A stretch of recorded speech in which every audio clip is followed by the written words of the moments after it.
I would say welcome back to the Chelsweets kitchen, but as you can see, we are in this beautiful space today with Danielle, and we're here to learn how to make macaroons. So macaroons are something that has always kind of intimidated me, but I've always wanted to know how to make. So Danielle makes custom macaroons that are just stunning, and she's going to take us through the whole process today and show us how everything works. Hi, I'm Danielle Trencher, as Chelsea would say. I do bake macaroons. The French get really upset when I say that because it's actually macaron. So we'll just call it French macaroons. And today we will be baking macaroons in the shape of ice cream cones and popsicles. Yeah. And they're going to be flavored, birthday cake flavored and vanilla bean flavored, as well as creamsicle flavored. So we'll walk you through all the ingredients, we'll do some troubleshooting on what could go wrong, and let's begin. Let's get started. So here we have the base ingredient for all macaroon shells, and it is basically a mixture of almond flour and powdered sugar. I tend to like putting them in the food processor so that it grinds up finely and has like the texture of flour. Because we're making ice cream cones and creamsicles today, we have 4 different batters, in each one in a different color. Here we have a peach colored mixture of gel food coloring and egg whites, and we use gel food coloring so it doesn't really water down our batter. And there are 2 ways to do it. One is just to pour it into your almond flour and powdered sugar mixture and leave it there until you put the meringue in here. The other way to do it is actually to mix this up so it becomes a paste. This actually allows you to have an easier view of your final batter without leaving strands of meringue in it. So this is the second component of the macaroon shells, which is basically sugar and water. It's granulated sugar, not powdered sugar. And we have equal amount of egg whites in a whisking bowl that we will be whisking while we heat up this sugar and water mixture. We're boiling the sugar right now, and we have a candy thermometer. It has to hit 100 degrees before I turn the whisk on so I don't over whisk the eggs, and it has to reach a soft ball before I pour it into the mixture. Soft ball is right about 234 degrees Fahrenheit. So precise. I know, everything has to be very precise with macaroons. You'll know it's overbeaten when it starts looking like cotton wool, where it's like over. Yeah, you see how it almost is getting into that, but it's not. So now, actually it's really good because we can hear when it beeps. Oh, there you go, ready! So I turn this up again. Steady. Oh, it's so fast! The mixture will grow, you'll see in your video. So here's the Italian meringue that we just made, and we're gonna divide it into equal portions and mix it into this. The meringue looks so silky. Yeah, it's really, you can eat it too, it's yummy. So we're gonna mix in half of the meringue first. A lot of people in blogs and websites will say, don't over mix your meringue. Because we're having it, there's very little chance of you over mixing this, so don't baby it. Just put in your arm strength and get it in there, make sure it's homogeneous. The reason why macaroons crack sometimes in the oven is because there are traces of meringue that are still present, which causes it to explode in the oven. So put all your strength in it, press it against the side of the bowl. So when you make this at home, when it's a paste, you see how like you really can't over mix this because you still have that to add into it. Yeah, that makes me feel better. So, because I think that's the scariest part when you're making macaroons, is trying to figure out like, what is that right texture? Yeah, it's so intimidating. It really is. So many people have so many theories, like, oh, you have to draw an S on the thing. Or like literally the number of times you fold it. It's just like, I can't. It doesn't work that way. It's all about feel. So we're done with the first half of the meringue now, and we've got it really nicely mixed. Now we're adding in the next half. So here is the second part where you actually can't overmix. Okay. Like you don't want to, but sometimes I feel like under mixing is okay. You just get those peaks on the top, so it won't be a flat top. Okay. That's fine, but it will still rise. It will still be perfect. So it's really over mixing that is like. Overmixing is you can't repair it. Once you overmix, there's no going back. Yeah, there's no going back. When it deflates very quickly, that's when you know you overdid it. Oh, that's sad. Yeah, I know. Okay, noted. But here, like you see, you can still have, you see those air bubbles? Yeah. You still have to break them. It's a feeling. It's not so much a look. They say magma, like lava, like any of us has ever been near a volcano, you know? That's like the #1 description, and I'm always like, but what does that mean? We're like, I've never seen a freaking volcano. I know. It's no help at all. You can see, like, you see, does that flow like lava? I guess. Oh, now we know what the texture of lava is, right? Now we know. So we're gonna use 2 tips today. A thicker one that I normally use, which is a Teco 805 for when I do regular circle or round macaroons. And then a little smaller one, which is number 12 for the creamsicle and the cones, because we want to have more precise shapes and want to be able to control them with a smaller tip. Alright, so I'm going to follow Danielle's lead. I'm going to take half of my meringue.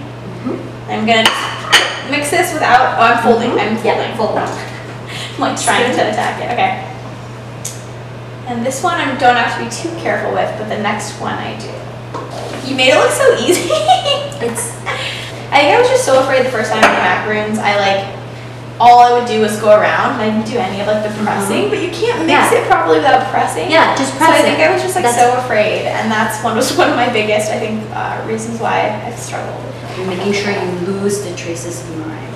That's another like really good thing to keep an eye for. You know, like so many people color their macaroons that it's a great way to like visually tell. That's true. It's always much easier with color. I think when you're first getting started, like you need those visual cues, because otherwise you just don't know. Okay, so I think mine is fully perfect. You're doing great. As you like power out like a massive fat. This is my workout. Yes. It burns the calories I consume. We've earned like 20 macarons at least. Like my bicep is on fire. How am I doing over here? Oh, you're doing good. Look at the little vanilla bean flakes. Know, ah, this is beautiful. You guess good? Yeah, I think so. See how like when I pull it up, it flows. Yeah, you're perfect. We have our batter ready, all in piping bags with piping tips in them. And we have them in these different colors. So we're gonna start by piping the teal colored macaroons in little circles, just to practice. Yes. Just so Chelsea and I could have more fun. I'm gonna come over and watch. Here it goes. And you've done this before. Like very poorly. It's okay. There's no wrong way to do it because they're circles. So you pipe it, and the way I like to do it is pull from the side as opposed to lifting it. Because when you lift it, you create a peak. So if you pull from the side, you flatten it out a little bit. Got it. So one try? Okay. Yeah, pull from, perfect. It has a tail. It's okay, don't worry about it. That was better. Perfect. That one was a little better. Practice makes perfect. Pull the template out. And they're just sitting on parchment paper? Yes. Yes. So you slam it against a counter or flat surface, making sure you hold the parchment paper tight. Okay. And the purpose is to release all the air bubbles that might be inside. You don't have to. It's more for final aesthetics. See, these are things people think they just magically turn out beautiful and perfect, but there's lots of behind the scenes. There's a lot of thoughts behind it, yeah. These are so pretty. So see how they're like perfectly formed where it doesn't spread out? It's like a perfect circle where it holds itself on the sides as opposed to going like So if we'd overmixed our batter, it would probably continue to spread too much? Yes, okay. Exactly. What temperature do we have the oven set to? Exactly 275 degrees. Okay. So, okay, Google, set timer 13 minutes. So we just got our macarons out of the oven. They look beautiful. They have such great little feet. Perfect. They're about 90% perfect. One of them cracked, as you can see. And the reason behind this is because that's the hot spot in my oven. So the temperature right here is a little too hot for this guy. Don't worry about the shape, like it doesn't look very perfect right now, but when you slam it, remember everything is. That's the key. I'll do this side. Okay. I'll let you do the other side. I like to change the angle based on how comfortable I am as a right-hander. Sometimes I lean my hand on the cabinet so I have leverage. Now Chelsea's gonna try her hand in making these ice cream cones. Okay, so I'm just gonna pipe a little triangle. Stay in the lines because we can always. Yeah, nice and sharp and pointy. I like that. Good. I don't know. Okay. I know. I'm just doing them all. Try it. This is a mistake. I got carried away. Oh wow, that's really nice. We're gonna try to match these, and like mine are gonna be such a different shape from yours. No, I'm like I so think scared. they're gonna be perfectly fine. I don't think so. I'm just gonna reshape them using. Now that I know the toothpick method, I'm gonna reshape them a little so they'll match yours. Yeah. We're gonna pipe the ice cream on the cones. So we start pretty close to the cone, and then we just kind of let it flow out. Gotta take notes if I'm gonna do the other. It doesn't have to be perfect because it's just like a circle on top of a cone, right? So you just want to make sure you cover the top of the cone. This is a lot. You're leaving me alone with this? Yes, I trust you. I have a lot of, yeah. Ooh, that looks like an ice cream, like soft serve. I'm gonna slip these out. Okay.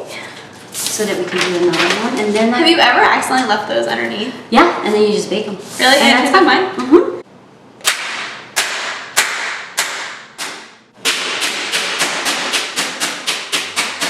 Yeah. Filming this. Yeah. So we're gonna pipe the creamsicle macaroons. We have the macaron shells shaped like the top of a creamsicle, and we have pocky sticks for the ice cream stick, I guess. And I was just telling Chelsea how I made this ganache. We wanted it to taste like creamsicle, so we didn't use orange zest because then it's a little bit too fresh. So what I did was I soaked heavy cream in orange Starburst candy. But you guys, it tastes just like a cream. Like she said that, and I was like, ugh, I don't know. But I tasted it, and it's amazing. It literally tastes like you're eating a popsicle or yes. They're called creamsicle. Like a creamsicle. I'm gonna tell you right now, creamsicles are not made with fresh orange zest. So no, but it's amazing. So we're gonna be filling that, and it's gonna have such a delicious taste when we eat them. And I'm so excited. It's a ganache basically. So there's also white chocolate in it. So let's see how we pipe this one, and then I'm gonna let Chelsea pipe the rest. So smooth. Here you go. Magical. Oh God. Your turn. Yeah. I'm gonna turn this around as I put the stick on this creamsicle. Maybe pipe a little on the top so we can seal it. I don't know how good of a job. Yay! A little ice cream cone. It's perfect. A little creamsicle. Little creamsicle. We're getting ahead of ourselves. We're doing the ice cream cones next. So that is it, you guys. We have completed our basic macaroons, our ice cream cone macaroons, and even our little creamsicle macaroons, which turned out so cute. So thanks so much for having us. This was amazing. I feel like I've learned so much today. You're very welcome. Thank you for coming to my kitchen. I hope you guys enjoyed the tutorial, and should you want to learn more about the secrets of macaroons, please follow me on Instagram. My handle is @macaroon. And you guys really do need to follow her because she makes the most amazing macaroons. They're so beautiful and in so many crazy shapes, so definitely check her out. So thanks so much for tuning in, you guys. We'll see you. We're waiting to find her ready. We're still to say goodbye, but it's time. So we hope to see you guys again, and I hope you guys tune into my next video. See you later. Bye.